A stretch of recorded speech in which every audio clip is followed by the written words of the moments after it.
நீதிமொழிகள் 20 25 முடிய. தாயையும் தந்தையையும் சபிக்கிறவனின் விளக்கு காரிருள் வேளையில் அணைந்து போகும். தொடக்கத்தில் விரைவில் கிடைத்த உரிமை சொத்து இறுதியிலே ஆசி பெற்றதாய் இராது. தீமைக்கு தீமை செய்வேன் என்று சொல்லாதே.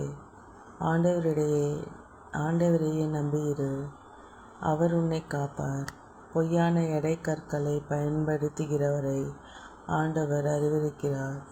போலி தூளாக்கோலை பயன்படுத்துவது முறையற்றது. மனிதனுடைய வாழ்க்கை பாதையை ஆண்டவர் அமைக்கின்றார். அப்படி இருக்க தன் வழியை மனிதனால் எப்படி அறிய இயலும்? எண்ணாமல் ஒன்றை கடவுளுக்கு படையல் என நேர்ந்துவிட்டு அப்பொருள் தன்னையை பற்றி பிறகு எண்ணுவது கண்ணியில் கால் வைப்பதாகும். அல்லேலூயா, அல்லேலூயா, அல்லேலூயா.